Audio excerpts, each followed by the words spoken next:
What's going on, good people? It's your boy Ira Day, and welcome to another episode of Daytime Sports.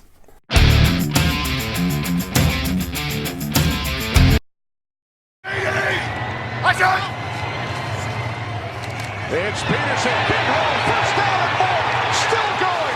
Adrian Peterson inside the 20, the 10, touchdown, 64 yards.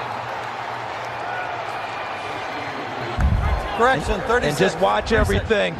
Watch the movement. And look at Sheriff 75 get out there right here and make the big block along with Roulier 73. And then he wins with his speed getting to the corner. Giants, y'all are no help. Y'all are no help. You had one job, and that was to beat the Redskins. That's all you had to do. Keep everybody in the hunt, you know what I'm saying, for the NFC East, of mainly my Cowboys, forget the Eagles, but, come on. Y'all were at home. Eli threw for like 300-some yards, dude.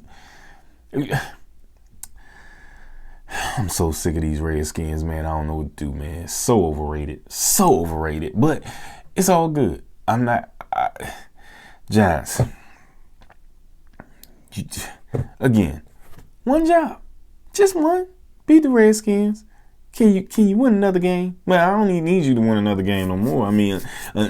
Except for when you play the Redskins and the Eagles. Beat them. Beat them for me, please. Hey, golly. And the Giants' weapons, they pretty much gone to waste.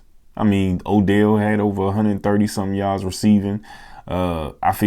I ain't gonna lie, as much as I hate to admit it, I feel bad for Saquon Barkley. I love seeing the man play as a football fan in general. All the hate aside, how I feel about my divisional teams or whatnot, I love seeing, as a football fan, I love seeing Saquon Barkley play. Love seeing Odell Beckham play.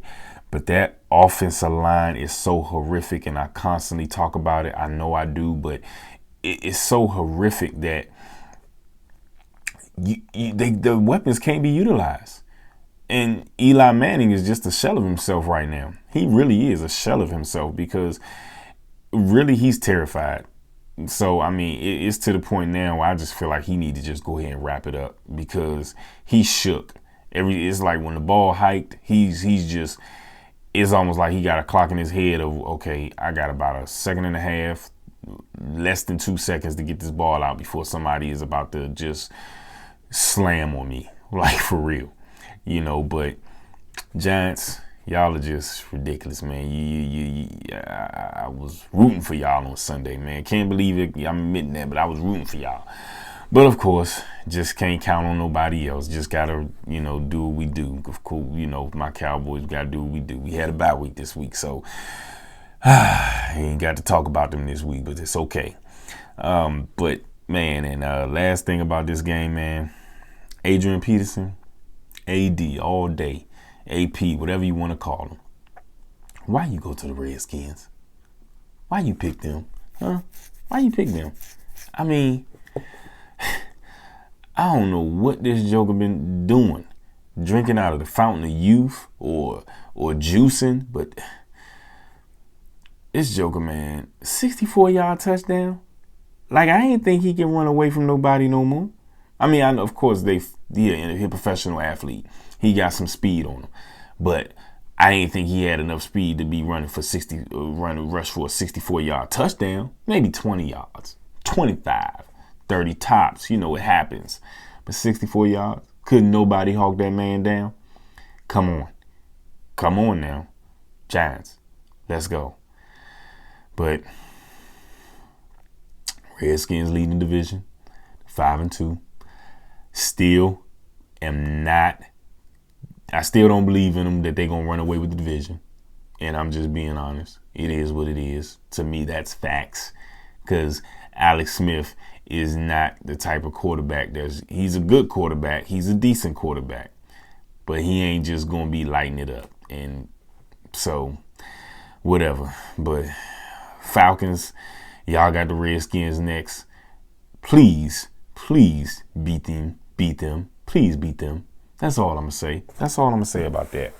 Next game, the Rams and the Packers. We're about to find out today for Rodgers.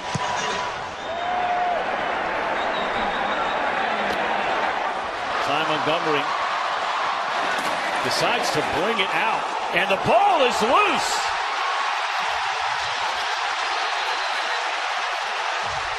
Rams say they have the ball as Montgomery spits it up, and it's LA football.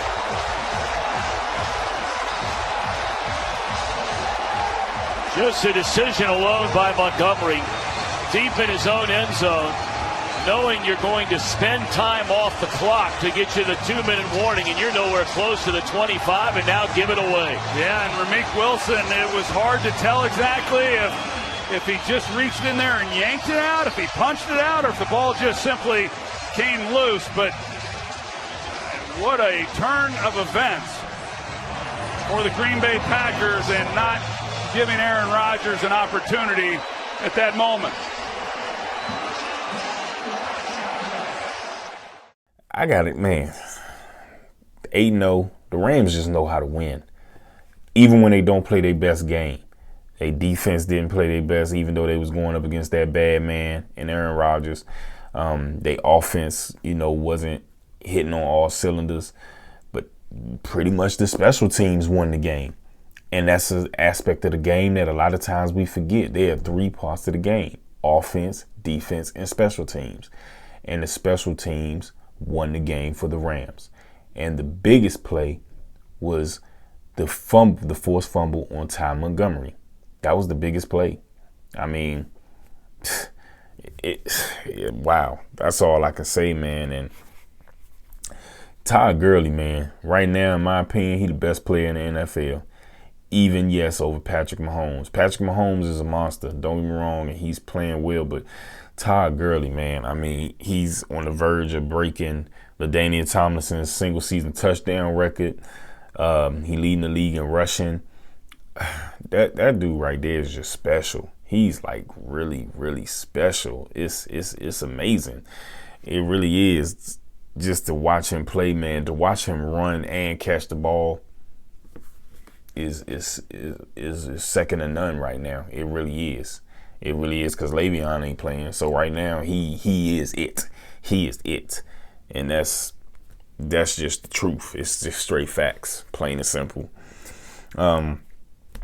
But one thing I do want to know, what y'all think is, do you think that if Ty Montgomery never fumbled that ball and Aaron Rodgers got the ball with 2 minutes and 5 seconds left, would he have won the game?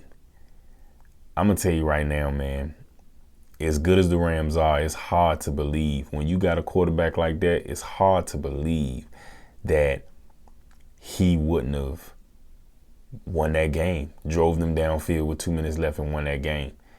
He is with my own 2 eyes, and I done seen the greats. I done seen Dan Marino. Granted, it was Dan Marino I done seen Dan Marino in the middle of his career. I done seen Joe Montana, but Joe Montana was more so towards the end. I done seen a lot of great quarterbacks. Peyton Manning, Tom Brady, of course. Drew Brees is amazing. I haven't seen a quarterback as good as Aaron Rodgers. Now, I ain't talking about accolades. I'm not talking about the Super Bowls and all that stuff. I'm talking about strictly throwing the ball, throwing off the run, throwing in the pocket, throwing off your back foot. There is no throw that this man can't make. I mean, and it's crazy, the stuff that he does, man.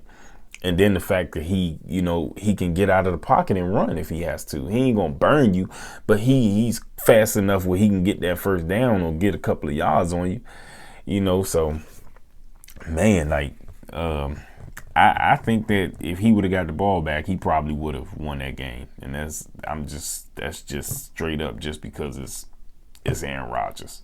You gotta give him that. You gotta give him that respect. And the last game, though, for you people, the Saints and Vikings.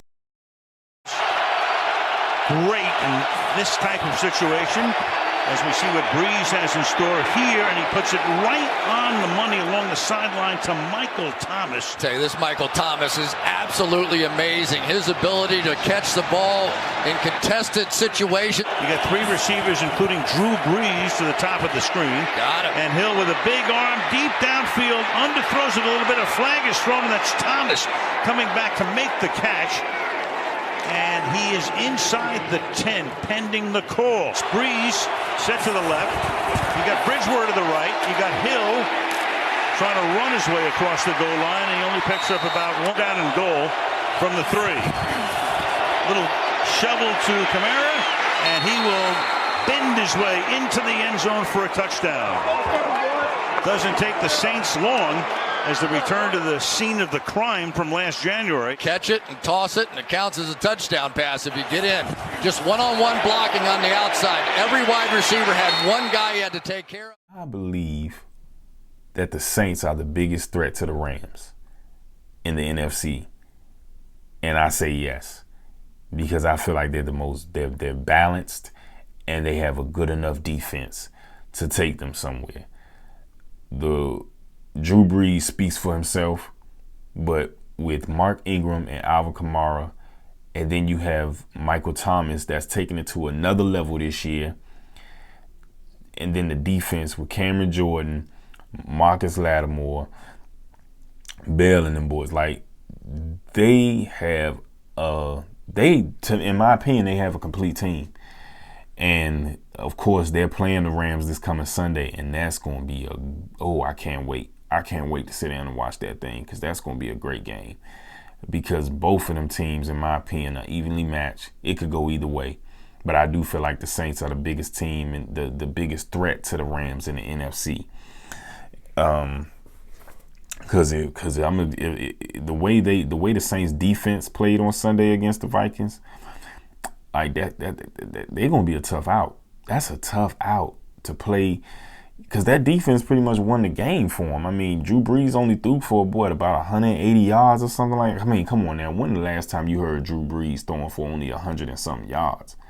Like, and really you can't blame that loss on Kirk Cousins, because that pick six, and that wasn't on him.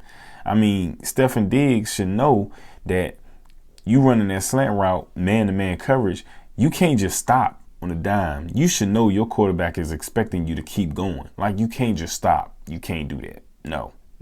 That's not on Kirk Cousins at all.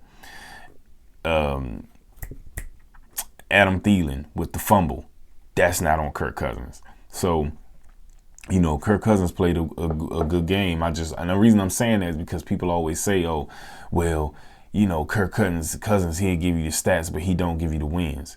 Man, it's so many aspects that goes into the game of football. So many aspects that it's hard to just blame one man. And though I know the quarterback get most of the blame and most of the credit, but it's hard to give one person most of the blame and most of the credit. And Sunday just wasn't on him. It really wasn't. But it was an entertaining game. Saints, again, they pulled it out. We're going to see, man. Saints and Rams, that's going to be something special. I'm going to get with y'all next week. Holla at your boy. And, of course, my Cowboys are going to be back on Monday Night Football against the Tennessee Titans. The introduction of Amari Cooper.